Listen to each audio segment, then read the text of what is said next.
गुरु जी, शुकराना गुरु जी, संगत जी, गुरु जी का अनंतवंतम शुकराना, लख लख बार शुकराना, हर चीज़ दा शुकराना, सांस दा शुकराना।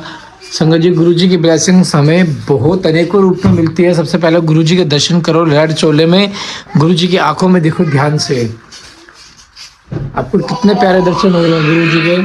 संगत जी, गुरु जी दर्शन देते हैं और गुरु जी की ब्लेसिंग्स बहुत प्यारी है। गुरु जी का ब्लेस करने का तरीका बहुत अलग है। संगत जी, गुरु जी आपको ब्लेस इतने तरीके से करते हैं, इतने तरीक़ों से करते हैं कि हमें पता ही नहीं।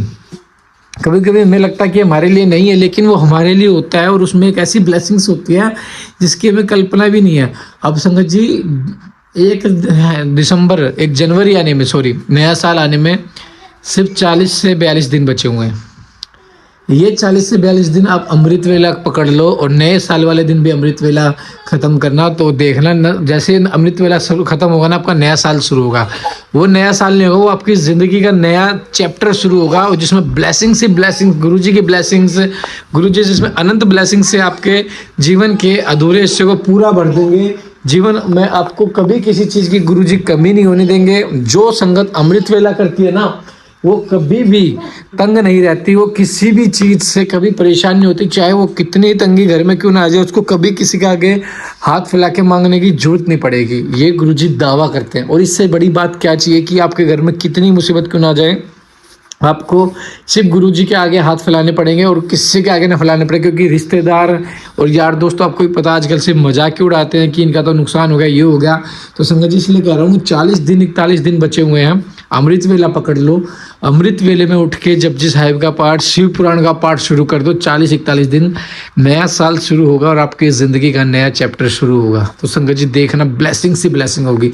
चैनल को सब्सक्राइब कर लो, बेल आइकन को प्रेस कर लो, ताकि न्यू लेटेस्ट सत्संग और पाठ की जानकारी आपको सबसे पहले मिले। और हाँ, कमेंट करना मत भूलना। जय गुरु जी, शुक्राना गुरु जी। जय गुरु जी। शिव पूजा की विशेष विधि तथा शिव भक्ति की महिमा। अपमन्यु कहते हैं, यदुनन दीपदान के बाद और नैवेद्य निवेदन से पहले आवरण पूजा करनी चाहिए, अथवा आरती का समय आने पर आवरण पूजा करें।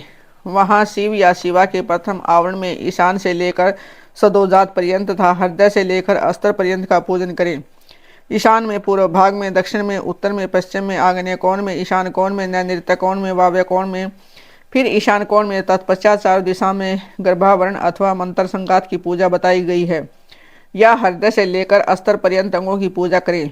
इसके बाह्य भाग में पूर्व दिशा में इंद्र का, दक्षिण दिशा में यम का, पश्चिम दिशा में वरुण का, उत्तर दिशा में कुबेर का, ईशान कोण में ईशान का, अग्नि कोण में अग्नि का, नैऋत्य कोण में नैऋति का, वायव्य कोण में वायु का, नैऋत्य और पश्चिम के बीच में अनंत या विष्णु का तथा ईशान और पूर्व के बीच में ब्रह्मा का पूजन करें। कमल के बाह्य भाग में वज्र से लेकर कमल पर्यंत लोकेश्वरों के सुप्रसिद्ध आयुधों का पूर्वादि दिशाओं में कर्मशः पूजन करें। यह ध्यान करना चाहिए कि समस्त आवरण देवता सुखपूर्वक बैठकर महादेव और महादेवी की ओर दोनों हाथ जोड़े देख रहे हैं। फिर सभी आवरण देवताओं को प्रणाम करके नमः पद युक्त अपने अपने नाम से पुष्पोपचार समर्पण पूर्वक उसका कर्मशः पूजन करें। यथा इंद्राय नमः पुष्पम समर्पयामि इत्यादि। इसी तरह गर्भावरण का भी अपने आवरण संबंधी मंत्र से यजन करें। योग, ध्यान, होम, जप बाह्य अथवा आभ्यंतर में भी देवता का पूजन करना चाहिए। इसी तरह उनके लिए 6 प्रकार की हवि भी देनी चाहिए। किसी एक शुद्ध अन्न का बना हुआ मूंग मिश्रित अन्न या मूंग की खिचड़ी, खीर, दधी मिश्रित अन्न, गुड़ का बना हुआ पकवान तथा मधु से तर किया हुआ भोज्य पदार्थ, इनमें से एक या अनेक हविष्यों को नाना प्रकार के व्यंजनों से संयुक्त तथा गुड़ और खांड से संपन्न करके नैवेद्य के रूप में अर्पित करना चाहिए। साथ ही मक्खन और उत्तम दही परोसना चाहिए। पुआ आदि अनेक प्रकार के भक्ष्य पदार्थ और स्वादिष्ट फल देने चाहिए। लाल चंदन और पुष्प वासित अत्यंत शीतल जल अर्पित करना चाहिए। मुख शुद्धि के लिए मधुर इलायची के रस से युक्त सुपारी के टुकड़े, खैर आदि से युक्त सुनहरे रंग के पीले पान के पत्तों से बने हुए बीड़े, शिलाजीत का चूर्ण, सफ़ेद चूना जो अधिक रूखा या दूषित न हो, कपूर, कंकोल, नूतन एवं सुंदर जायफल आदि अर्पित करने चाहिए। आलेपन के लिए चंदन का मूल काष्ठ तथा उसका चूरा, कस्तूरी, कुमकुम, मृगमद आत्मक रस होने चाहिए। फूल वे भी चढ़ाने चाहिए जो सुगंधित, पवित्र और सुंदर हों। गंध रहित, उत्कट गंध वाले, दूषित, बासी अथवा स्वयं ही टूटकर गिरे हुए फूल शिव के पूजन में नहीं देने चाहिए। कोमल वस्त्र ही चढ़ाने चाहिए। भूषणों में विशेषतः वे ही अर्पित करने चाहिए जो सोने के बने हुए तथा विद्युत मंडल के समान चमकीले हों। वे सब वस्तुएं कपूर, गूगल, अगरू और चंदन से भूषित तथा पुष्प समूह से सुवासित होनी चाहिए। चंदन, अगरू, कपूर, सुगंधित काष्ठ तथा गूगल के चूर्ण, घी और मधु से बना हुआ धूप उत्तम माना गया है। कपिला गाय के अत्यंत सुगंधित घी से प्रतिदिन जलाए हुए कर्पूर युक्त दीप श्रेष्ठ माने गए हैं। पंचगव्य, मीठा और कपिला गाय का दूध, दही व घी ये सब भगवान शंकर के स्नान और पान के लिए अभिष्ट हैं। हाथी के दांत के बने हुए भद्रासन जो सुवर्ण एवं रत्नों से जटित है, शिव के लिए श्रेष्ठ बताए गए हैं। उन आसनों पर विचित्र बिछुआ, उन कोमल गद्दे और तकिए होने चाहिए। इनके सिवा और भी बहुत सी छोटी बड़ी सुंदर एवं सुखदेव सैयाएं होनी चाहिए। समुद्र गामिनी नदी एवं नद से लाया हुआ कपड़े से छान कर रखा हुआ शीतल जल भगवान शंकर के स्नान और पान के लिए श्रेष्ठ कहा गया है। चंद्रमा के समान उज्ज्वल छत्र जो मोतियों की लड़ियों से सुशोभित है, नवरत्न जटित दिव्य एवं सुवर्णमय दंड से मनोहर हो, भगवान शिव की सेवा में अर्पित करने योग्य है। सुवर्ण भूषित दो सफेद चवर जो रत्नमय दंडों से शोभायमान तथा जो दो राजहंसों के समान आकार वाले हो, शिव की सेवा में देने योग्य है। सुंदर एवं सिनग्ध दर्पण जो दिव्य गण से अनुलिप्त है, सब ओर से रत्नों द्वारा आच्छादित सुंदर हारों से विभूषित हो, भगवान शंकर को अर्पित करने चाहिए। उनके पूजन में हंस, कुंद एवं चंद्रमा के समान उज्ज्वल तथा गंभीर ध्वनि करने वाले शंख का उपयोग करने चाहिए, जिनके मुख और पृष्ठ आदि भागों में रत्न एवं सुवर्ण जड़े गए हैं। उनके शंख के सिवा नाना प्रकार की ध्वनि करने वाले सुंदर का हल जो स्वर्ण निर्मित तथा मोतियों से अलंकृत हो बजाने चाहिए। इनके अतिरिक्त भेरी, मृदंग, मुर्ज, तिमिचे और पठे आदि बाजे भी जो समुद्र की गर्जना के समान ध्वनि करने वाले हों, यत्नपूर्वक जुटाकर रखने चाहिए। पूजा के सभी पात्र और भांड भी सुवर्ण के ही बनवाए। परमात्मा महेश्वर शिव का मंदिर राजमहल के समान बनवाना चाहिए जो शिल्प शास्त्र में बताए हुए लक्षणों से युक्त हो। वह ऊंची चार दीवार से घिरा हो, उसका गोपुर इतना ऊंचा हो कि पर्वताकार दिखाई दे, वह अनेक प्रकार के रत्नों से आच्छादित हो, उसके दरवाजे के फाटक सोने के बने हुए हो, उस मंदिर के मंडप में तपाए हुए सोने तथा रत्नों के सैकड़ों खंभे लगे हों, चंदौवे में मोतियों की लड़ियां लगी हुई हों, दरवाजे के फाटक में मूंगे जड़े गए हों, मंदिर का शिखर सोने के बने हुए दिव्य कलशाकार मुकुटों से अलंकृत एवं हस्तराज त्रिशूल से चिन्हित हो, न्यायोपार्जित द्रव्यों से भक्तिपूर्वक महादेव जी की पूजा करनी चाहिए। यदि कोई अन्य अनोपार्जित द्रव्य से भी भक्तिपूर्वक शिव जी की पूजा करता है तो उसे भी कोई पाप नहीं लगता, क्योंकि भगवान भाव के वशीभूत हैं। न्यायोपार्जित धन से भी यदि कोई बिना भक्ति के पूजन करता है तो उसे उसका फल नहीं मिलता, क्योंकि पूजा की सफलता में भक्ति ही कारण है। भक्ति से अपने वैभव के अनुसार भगवान शिव के उद्देश्य से जो कुछ किया जाए, वह थोड़ा हो या बहुत करने वाला धनी हो या दरिद्र, दोनों का समान फल है। जिसके पास बहुत थोड़ा धन है वह मानवीय भक्ति भाव से प्रेरित होकर भगवान शिव का पूजन कर सकता है, किंतु महान वैभवशाली भी यदि भक्तिहीन है तो उसे शिव का पूजन नहीं करना चाहिए। शिव के प्रति भक्तिहीन पुरुष यदि अपना सर्वस्व भी दे डाले तो उससे वह शिव आराधना के फल का भागी नहीं होता, क्योंकि आराधना में भक्ति की ही कारण है। शिव के प्रति भक्ति को छोड़कर कोई अनंत उग्र तपस्या और महत्वपूर्ण संपूर्ण महायुगों से भी दिव्य शिव धाम में नहीं जा सकता।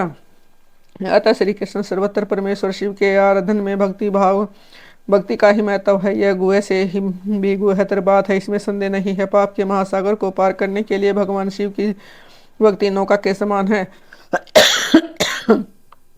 इसलिए जो भक्ति भाव से युक्त है उसे रजोगुण तमोगुण से क्या हानि हो सकती है। श्री कृष्ण अत्यंत अधम मूर्ख तथा पतित मनुष्य भी यदि भगवान शिव के शरण में चला जाए तो वह समस्त देवताओं एवं असुरों के लिए पूजनीय हो जाता है। अतः सर्वथा प्रयत्न करके भक्ति भाव से शिव की पूजा करें, क्योंकि भक्तों को कहीं भी फल नहीं मिलता बनता। पंचाक्षर मंत्र के जप तथा भगवान शिव के भजन पूजन की महिमा, अग्नि कार्य के लिए कुंड और वेदी आदि के संस्कार, शिवाग्नि की स्थापना और उसके संस्कार, होम, पूर्णावती, भस्म के संग्रह एवं रक्षण की विधि तथा हवांत में किए जाने वाले कृत्य का वर्णन। उपमन्यु कहते हैं कि यदि उन्होंने कोई बड़ा भारी पाप करके भी भक्ति भाव से पंचाक्षर मंत्र यदि देवेश्वर शिव का पूजन करे तो वह उस पाप से मुक्त हो जाता है। जो भक्ति भाव से पंचाक्षर मंत्र द्वारा एक ही बार शिव का पूजन कर लेता है वह भी शिव मंत्र के गौरव से शिव धाम को चला जाता है। जो मूढ़ दुर्लभ मानव जन्म पाकर भगवान शिव की आराधना नहीं करता उसका वह जन्म निष्फल है, क्योंकि वह मोक्ष का साधक नहीं होता। जो दुर्लभ मानव जन्म पाकर पिनाक पाणी महादेव जी की आराधना करते हैं, उन्हीं का जन्म सफल है, और वे ही कृतार्थ एवं श्रेष्ठ मनुष्य हैं। जो भगवान शिव की भक्ति में तत्पर रहते हैं, जिनका चित्त भगवान शिव के सामने परिणत होता है, तथा जो सदा ही भगवान शिव के चिंतन में लगे रहते हैं, वे कभी दुख के भागी नहीं होते। मनोहर भवन हाव भाव विलास से विभूषित तरुणी स्त्रियां, जिसके पूर्ण तृप्ति हो जाए, जिनका धन ही भगवान शिव की आराधना के फल है, जो देवलोक में महान भोग और राज्य चाहते हैं, वे सदा भगवान शिव के चरणारविंदों का चिंतन करते हैं। सौभाग्य कांतिमान रूप बल त्याग दया भाव सूरता और विषयों में विख्याति, वे सब बातें भगवान शिव की पूजा करने वाले लोगों को ही सुलभ होती है। इसलिए जो अपना कल्याण चाहता है, उसे सब कुछ छोड़कर केवल भगवान शिव में मन लगा अपनी उसकी आराधना करनी चाहिए। कि जीवन बड़ी तेजी से जा रहा है, जवानी शीघ्रता से बीती जा रही है, रोग तीव्र गति से निकट आ रहे हैं, इसलिए सबको पिनाक पानी महादेव की पूजा करनी चाहिए जब तक मृत्यु नहीं आती है। जब तक वृद्धावस्था का आक्रमण नहीं होता, तब तक इंद्रियों की शक्ति क्षीण नहीं होती, तब तक ही भगवान शंकर की आराधना कर लो। भगवान शिव की आराधना के समान दूसरा कोई धर्म तीनों लोकों में नहीं है। अब मैं अग्नि कार्य का वर्णन करूंगा। कुंड में सतलिंड पर वेदी में लोहे के हवन पात्र में नूतन सुंदर मिट्टी के पात्रों में विधि पूर्वक अग्नि की स्थापना करके उसका संस्कार करें। तत्पश्चात वहां महादेव जी की आराधना करके होम कर्म आरंभ करें। कुंड 2 या 1 हाथ लंबा चौड़ा होना चाहिए। वेदी को गोल या चौकोर बनाना चाहिए, साथ ही मंडल भी बनाना आवश्यक है। कुंड विस्तृत और गहरा होना चाहिए। उसके मध्य भाग में अष्टदल कमल अंकित करें। वह 2 या 4 अंगुल ऊंचा हो। कुंड के भीतर 2 बित्ते की ऊंचाई पर नाभि की स्थिति बताई गई है। मध्यमा उंगली के मध्य और उत्तम पूर्वों के बराबर मध्य भाग या कटी भाग जानना चाहिए। साधु पुरुष 24 अंगुल के बराबर 1 हाथ का परिमाण बताते हैं। कुंड की 3, 2 या 1 मेखला होनी चाहिए। 1 मेखलाओं का यह इस तरह निर्माण करे जिससे कुंड की शोभा बड़े सुंदर और चिकनी योनि बनाए, जिसकी आकृति पीपल के पत्ते की भांति अथवा हाथी के अधोरष्ट के समान हो। कुंड के दक्षिण तथा पश्चिम भाग में मेखला के बीचों बीच सुंदर योनि का निर्माण करना चाहिए, जो मेखला से कुछ नीची हो। उसका अग्रभाग कुंड की ओर हो। वह मेखला सब कुछ छोड़कर बनाई गई हो। वेदी के लिए ऊंचाई का कोई नियम नहीं है। वह मिट्टी या बालू की होनी चाहिए। गाय के गोबर या जल से मंडल बनाना चाहिए। पात्र का परिणाम नहीं बताया गया है। कुंड और मिट्टी की वेदी को गोबर और जल से लीपना चाहिए।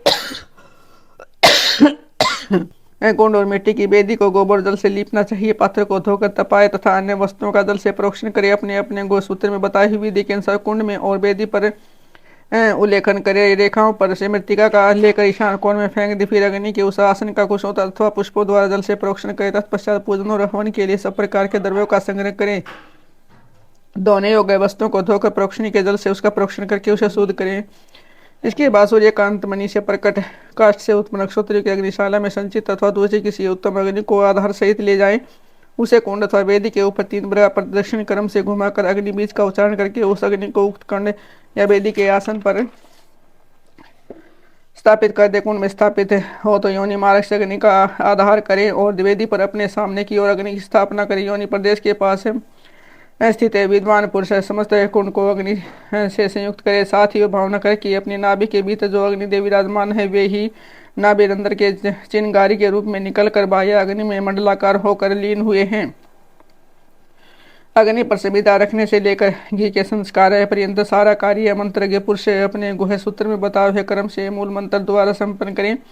तदंतर शिव मूर्ति की पूजा करके दक्षिण पार्श्व में मंत्र न्यास और धृत में धेनु मुद्रा का प्रदर्शन करें। शत्रु के और सुरवा ये दोनों धातु के बने हुए हों तो ग्रहण करने योग्य हैं, परंतु कांसी लोहे और शीशे के बने हुए शत्रुक सुरवा को नहीं ग्रहण करना चाहिए। अथवा यज्ञ संबंधी काष्ठ के बने हुए शत्रुवा ग्रहाय है। स्मृति या शिव शास्त्र में जो विहित है वे ही ग्राह्य हैं। अथवा ब्रह्म वृक्ष आदि के छिद्र रहित बिछड़े 2 पत्ते लेकर उसे कुश से पोछे और अग्नि में तपाकर फिर उसका प्रोक्षण करें।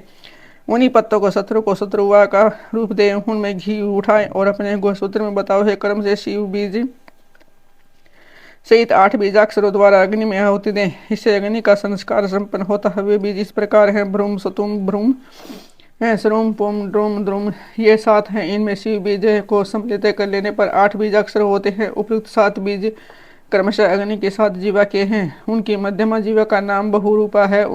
उसकी 3 शिखाएं हैं। उनमें से एक शिखा दक्षिण में है और दूसरी वाम दिशा में प्रज्वलित होती है। बीच वाली शिखा बीच में ही प्रकाशित होती है। ईशान कोण में जो जीवा है उसका नाम हिरण्या है। पूर्व दिशा में विद्वान जीवा कर्ण का नाम से प्रसिद्ध है। अग्नि कोण में रक्ता, नैऋत्य कोण में कृष्णा और वायव्य कोण में सुप्रभा नाम की जीवा प्रकाशित होती है। इनके अतिरिक्त पश्चिम में जो जीवा प्रज्वलित होती है उसका नाम मरुत है। उन सब की प्रभा अपने अपने नाम के अनुरूप है। अपने अपने बीज के अनंतर कर्म से इनका नाम लेना चाहिए। नाम के अंत में सभा का प्रयोग करना चाहिए। इस तरह जो जीवा मंत्र बनते हैं उनके द्वारा कर्म से प्रत्येक जीवा के लिए एक घी की आहुति दे, परंतु मध्यमा की 3 जीवा के लिए 3 आहुतियां दे। कुंडक के मध्य में रणम वहने स्वहा बोल का 3 आहुतियां दे। ये आहुतियां घी अथवा समेदा से देनी चाहिए। आहुति देने के पश्चात अग्नि में जल का सेचन करें। ऐसा करने पर वह अग्नि भगवान शिव की हो जाती है। फिर उसमें शिव के आसन का चिंतन करें। वहाँ अर्धनारीश्वर भगवान शिव का आह्वान करके पूजन करें। पाद अर्घ्य आदि से लेकर दीपदान पर्यंत पूजन करके अग्नि का जल से प्रोक्षण करें। पश्चात समिधा की आहुति देवे। समिधाएं पलाश की तागुलर आदि दूसरे यक्षीय वृक्ष की होनी चाहिए, जिनकी लंबाई 12 अंगुल की हो। समिधाएं टेढ़ी न हो, स्वतः सूखी हुई भी न हो, उनके छिलके न उतरे हों और उन पर किसी प्रकार की चोट न हो। सब समिधाएं एक सी होनी चाहिए। 10 अंगुल लंबी समिधाएं भी हवन के लिए विहित है। उनकी मोटाई कनिष्का उंगली के समान होनी चाहिए। अतः पारदेश मात्र लंबी समिधाएं उपयोग में लानी चाहिए। यदि उपयुक्त समिधाएं न मिले तो जो मिल सके उन सब का ही हवन करना चाहिए। समिधा हवन के बाद घी की आहुति दे। घी की अंदर बादल के समान पतली और 4 उंगल लंबी हो। इसके बाद अन्न की आहुति देनी चाहिए, जिसका प्रत्येक ग्रास 16-16 मासे के बराबर हो। लावा, सरसों, जौ और तिल, इन सब में घी मिलाकर यथासंभव अक्षय लय है और चौसे का भी मिश्रण कहता है। इन सब की यथाशक्ति 10 से 5 या 3 आहुतियां दे अथवा एक ही आहुति दे। सुरसुआ से, समिधा से, सुरुख से तथा हाथ से आहुति देनी चाहिए। उसमें भी दिव्य तीर्थ से अथवा ऋषि तीर्थ से आहुति देने का विधान है। यदि उपयुक्त सभी द्रव्य नहीं मिले तो किसी एक ही द्रव्य से श्रद्धापूर्वक आहुति देनी चाहिए।